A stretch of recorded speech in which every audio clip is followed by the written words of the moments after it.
सोचिए जरा, क्या हो अगर नेटो मतलब दुनिया का सबसे ताकतवर मिलिट्री गठबंधन रातों रात टूट जाए। हाल की कुछ घटनाओं ने इस ख्याल को सिर्फ एक कोरी कल्पना से कहीं ज्यादा बना दिया है। तो चलिए इस थॉट एक्सपेरिमेंट में आगे बढ़ते हैं और देखते हैं कि सोर्स मटेरियल के हिसाब से क्या क्या हो सकता है। और ये जो बयान है ना, यही इस पूरी बहस की जड़ है। देखिए, सोर्स के मुताबिक ये सिर्फ एक कही सुनी बात नहीं है, बल्कि एक बहुत बड़ी चेतावनी है जो ग्लोबल सिक्योरिटी को हमेशा के लिए बदल सकती है। तो अगले कुछ मिनटों में हम क्या देखने वाले हैं? सबसे पहले गठबंधन में दरार, फिर पहला डोमिनो कैसे गिरता है, इसके बाद देखेंगे कि कैसे एक ग्लोबल चेन रिएक्शन शुरू होता है, एक नई दुनिया बनती है, और आखिर में एक बहुत बड़ा फाइनेंशियल शॉक लगता है। तो सवाल ये है कि ये सब हो क्यों रहा है? मतलब अमेरिका इतना बड़ा कदम उठाने पर विचार क्यों कर रहा है? आइए सोर्स में बताए गए मुख्य कारणों को समझते हैं। देखिए, नेटो दशकों से वेस्टर्न सिक्योरिटी की रीढ़ की हड्डी रहा है। ये एक बहुत ही सीधे साधे वादे पर बना था, एक पर हमला मतलब सब पर हमला। बस यही आइडिया इसके होने का सबसे बड़ा कारण है। तो सॉस के हिसाब से अमेरिका की जो नाराजगी है, उसके पीछे दो बड़ी वजह हैं। पहली, एक तरह से धोखे की भावना, जैसे ईरान वाले मामले में हुआ, और दूसरी, पैसों का भारी असंतुलन, जहां अमेरिका को लगता है कि सारा बोझ तो वही उठा रहा है। और पैसों का ये फर्क यहां बिल्कुल साफ दिखता है।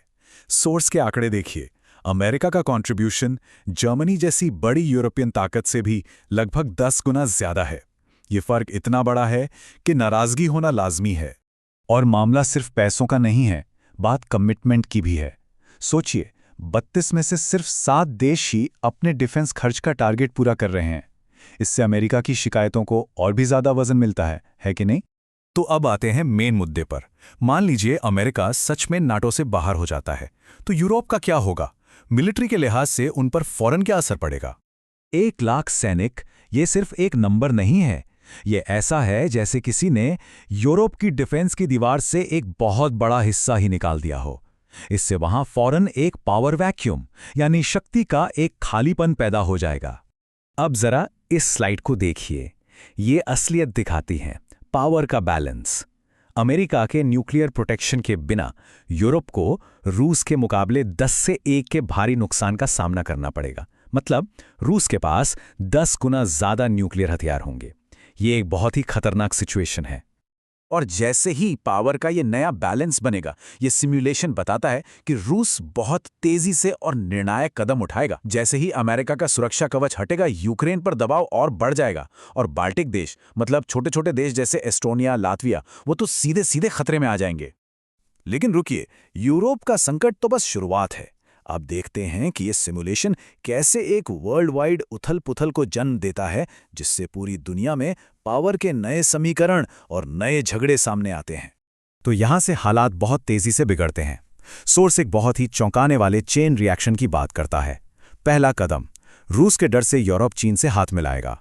दूसरा कदम, इससे चीन का हौसला बढ़ेगा और वो ताइवान पर हमला कर देगा। और फिर कहानी में एक जबरदस्त मोड़ आता है। नेटो की बंदिशों से आजाद होकर अमेरिका खुद ग्रीनलैंड पर नजरें गड़ाएगा। हाँ, सुनने में ये थोड़ा अजीब लग सकता है ना, लेकिन इस सिमुलेशन के हिसाब से इसके पीछे एक बहुत सोची समझी स्ट्रैटेजी है। देखिए, आर्कटिक की बर्फ पिघल रही है, जिससे जहाजों के लिए नए और फायदेमंद रास्ते खुल रहे हैं। और ग्रीनलैंड, वो तो उन रेयर मिनरल से भरा पड़ा है जो आज की टेक्नोलॉजी के लिए बहुत बहुत जरूरी हैं। चलिए अब हम इस सिमुलेशन के क्लाइमैक्स पर पहुंचते हैं। एक नई बिल्कुल अस्थिर दुनिया का जन्म जो तेजी से बदलते रिश्तों और हमलों से बनी है। जी हाँ, सोर्स इसे सीधे सीधे कहता है, ये कोई पुराने जमाने की लड़ाई नहीं होगी, बल्कि एक तेज ग्लोबल कॉन्फ्लिक्ट जो पूरी दुनिया में एक साथ लड़ा जाएगा। और सोचिए, ये सब शुरू कहां से हुआ? सिर्फ एक फैसले से, अमेरिका का नेटो से बाहर निकलना। लेकिन इस पूरे नाटकीय सिमुलेशन के बीच एक प्रैक्टिकल सवाल भी तो है। क्या अमेरिका जब चाहे तब नेटो छोड़ सकता है? क्या ये इतना आसान है? सोर्स मटेरियल के हिसाब से रास्ते में कुछ कानूनी अड़चनें भी हैं। तो देखिए, कानूनी तौर पर तो कुछ सेफगार्ड हैं, जैसे 1 साल का नोटिस पीरियड देना होगा और सेनेट की मंजूरी भी चाहिए होगी। लेकिन यह सिमुलेशन इस आइडिया पर काम करता है कि अगर कोई सरकार सच में ठान ले, तो वो इन अड़चनों को पार करने का कोई ना कोई रास्ता निकाल ही लेगी।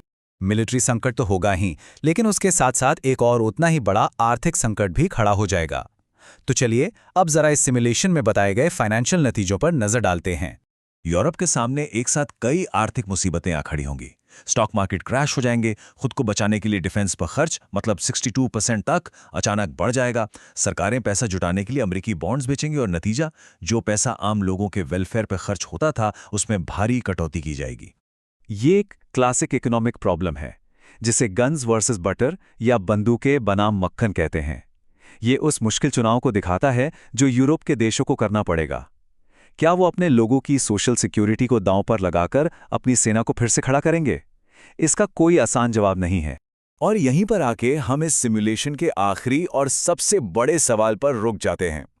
तेजी से बदलते इन रिश्तों की दुनिया में आखिर सुरक्षा की असली कीमत क्या है? ये एक ऐसा सवाल है जिसका जवाब शायद हमें आने वाला वक्त ही देगा।